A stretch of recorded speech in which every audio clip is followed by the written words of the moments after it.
এই কথাটা বলেছেন আল্লাহ তাআলা বলেন, শুনো শুনো, সফলকে জানো, কামিয়াবকে জানো। ওই ব্যক্তি কামিয়াব হয়েই গেছে, ওই ব্যক্তি কামিয়াব হয়েই গেছে যে না দিলটাকে সাফ করেছে। বলেন ওই ব্যক্তি কামিয়াব হয়েই গেছে। বলেন হয়ে গেছে না হয়েই গেছে। অবশ্যই লাগাতে হবে, আপনার কাদ আপনার তর্জমা হবে না। কাদ আফলাহা মান যাক্কাহা। হাকিমুল উম্মাত মুজাদ্দিদুল মিল্লাত আশ-শাফাঈ নাওয়াল্লাহ ফারকাদা তিনি বলেন কাদ আফলাহা মান যাক্কাহা। এই এক আয়াতে কারিমা, তিন শব্দের এক আয়াত। কাদ আফলাহা এক শব্দ, মান এক শব্দ, যাক্কাহা এক শব্দ। তিনি বলেন তিন শব্দের এক আয়াত। যদি এই আয়াত, শুধু এই আয়াত কোরআনে কারীম হইতো তো কোরআনে কারীমের জন্য যথেষ্ট। পড়েন পড়েন, قد أفلح من زكاها، قد أفلح من زكاها। জওয়ানরা যারা আছো তোমরাও বলো, বললেই না, এটা লাড়লেই না, এটা নাড়লেই না। বলো তো قد أفلح من زكاها। কামিয়াব হয়ে গেছে, কামিয়াব হয়ে গেছে। দিলটাকে সাফ করেছে যে, নফসটাকে সাফ করেছে যে, সে কি হয়ে গেছে? কামিয়াবির মালিককে, সফলতার মালিককে আল্লামা হাফিজ ইবনে কাসির আলাইহি রাহমাহ তিনি লিখছেন কামিয়াবি কাকে বলে জানো, ফালাহ কাকে বলে জানো? আইয়াজিদাল মারউ কুল্লা মাহবুবিহি। একজন মানুষ তার জীবনের সমস্ত প্রিয় বস্তু পেয়ে যাওয়া, এটাকে বলে ফালাহ। সুবহানাল্লাহ। একজন মানুষ তার জীবনের কি সমস্ত প্রিয় বস্তু পেয়ে যাওয়া। একজন মানুষ কি তার জীবনের সব প্রিয় বস্তু পেতে পারে? দুনিয়ার সমস্ত প্রিয় বস্তু পাওয়ার জায়গা না, দুনিয়ার সমস্ত প্রিয় বস্তু পাওয়ার তো কিনা জায়গা না। একজন মানুষ তার জীবনের সমস্ত প্রিয় বস্তু পাইতে পারে না। এজন্য জীবনের সমস্ত প্রিয় বস্তু পেয়ে যাওয়া, এটার মেজদাক শুধুই জান্নাত, শুধুই কি বলেন জান্নাত। এজন্য কাদ আফলাহা মান যাক্কাহা, যে নফসকে পরিচ্ছন্ন করেছে সে কামিয়াব হয়ে গেছে। এখানে কামিয়াব হয়েই গেছে এর তরজমা হলো সে জান্নাতে ঢুকেই গেছে। সুবহানাল্লাহ। এজন্য আল্লাহ তাআলা আরেক জায়গায় কাদ আফলাহাল মুমিনুন আল্লাযীনা হুম ফি সালাতিহিম খাশিউন, এখানে 11 নম্বর আয়াত, আল্লাযীনা হুম ইয়ারিসুনাল ফিরদাউস হুম ফিহা খালিদুন। আল্লাহ তাআলা বলেন কামিয়াব হয়ে গেছে 7 গুণে গুণী যারা, কামিয়াব হয়ে গেছে তারা। আর যারা কামিয়াব হয়ে গেছে তারা না জান্নাতুল ফিরদাউসের ওয়ারিস হয়ে গেছে। সুবহানাল্লাহ। তারা জান্নাতুল ফিরদাউসের কি হয়ে গেছে? ওয়ারিস হয়ে গেছে। তাহলে কাদ আফলাহার মিজদাক আল্লাযীনা ইয়ারিসুনাল ফিরদাউসা হুম ফিহা খালিদুন। কাদ আফলাহা মানেই হলো সে জান্নাতে ঢুকে গেছে। আসলে কি ঢুকে গেছে না ঢুকে যাবে? ঢুকে গেছে না ঢুকে যাবে? ঢুকে যাবে। লেকিন যেটা তাহাক্কুকে উকুব, যেটা ইয়াকিনান হবে, এটাকে আল্লাহ তাআলা মাজি দিয়েই বলেন কাদ আফলাহা, কামিয়াব হয়েই গেছে। কামিয়াব কি হয়ে গেছে। কিন্তু শুধু আফলাহা বলেন নাই, সাথে একটা কাদ বলেছেন, সাথে একটা কি বলেছেন? কাদ বলেছেন। তা আল্লাহ তাআলা বলেন সে না কামিয়াব হয়ে গেছে। এবার আমি বললাম আল্লাহ দুনিয়াতে কামিয়াব মানুষের চিহ্ন তো একটু বলে দেন। আপনারা বলেন তো দুনিয়াতে কামিয়াব মানুষের কি চিহ্ন, পরিচয় কি? আল্লাহ দুনিয়াতে কামিয়াব মানুষের পরিচয় কি? তা আল্লাহ তাআলা বলেন কাদ আফলাহা মান তাযাক্কা ওয়া যাকারা ইসমা রাব্বিহি ফাসাল্লা। রব্বুল আলামিন বলেন দুনিয়ার কামিয়াব মানুষের পরিচয় হলো এরা না নামাজও পড়ে, জিকিরও করে। সুবহানাল্লাহ। কামিয়াব মানুষের পরিচয় কি? নামাজও পড়ে, জিকিরও করে। আবার বলেন এরা নামাজও পড়ে, জিকিরও করে। বুঝা গেছে কামিয়াব মানুষ নামাজ পড়ে, জিকির করে, পাটিতে ঘুমায়, চাটাইতে ঘুমায়, সে কামিয়াব। নামাজও পড়ে, জিকির করে, রিকশাওয়ালা, রবের ভাষা সে কামিয়াব। নামাজও পড়ে, জিকিরও করে, অটোওয়ালা, রব্বে কারীমের ভাষা সে কামিয়াব।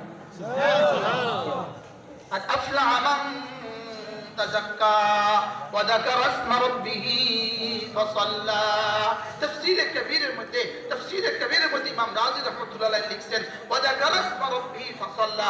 এর তরজমা কি?